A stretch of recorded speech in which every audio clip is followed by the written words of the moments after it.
Rain, Rain by Anne Martin. Chapter 5. When We Got Rain. Now I will tell you about when we got rain. On the Friday before Thanksgiving last year, I was waiting for my father to come home from the Luck of the Irish.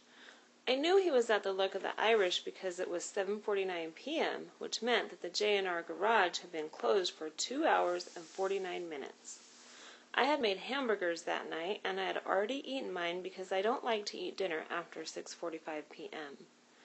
What was for dessert was popsicles, and I had also already eaten my popsicle, which was a High Crest brand orange burst. I was studying my list of homonyms when I saw headlights circle around the kitchen, and I heard a car pull into our driveway. I decided that it was my father's car. Next I heard a door slam. Then I heard another door slam, and I decided that my father had brought Sam Diamond home with him. Sam Diamond is a man who drinks at the Luck of the Irish with my father and sometimes comes here to sleep on our living room couch. After a few seconds I heard footsteps on the front porch, and then I heard a sound like a whine, which was not a sound I had ever heard Sam Diamond make.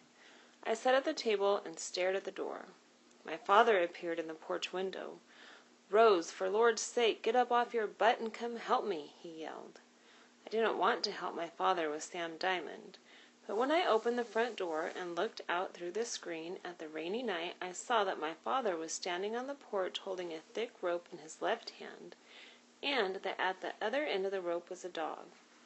The passenger in the car had been the dog, not Sam Diamond. The rope was tied around the dog's neck, and the dog was very wet. "Where did you find a dog?" I asked my father. "Behind the Luck of the Irish. Could you bring a towel out here so I can dry her off?" "The dog is a she?" I asked. Yes, the towel.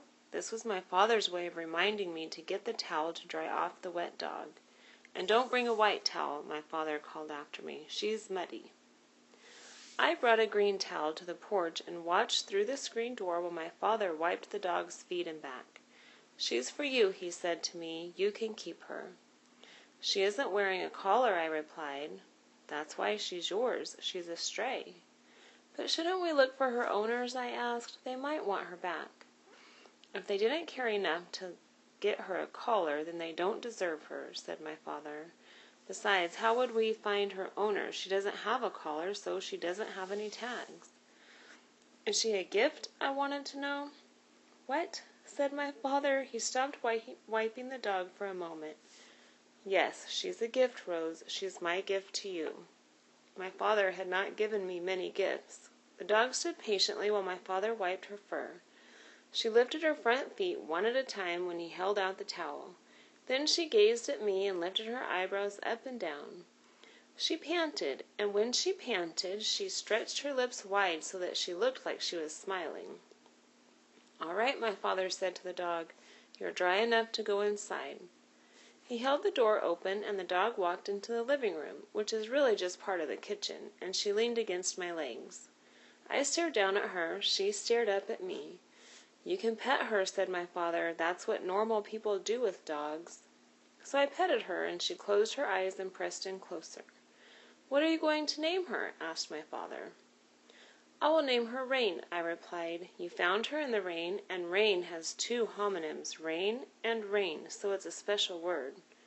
"That's great, Rose. And what about thank you?" "Thank you." That night, Rain slept in bed with me. She has slept with me every night since then.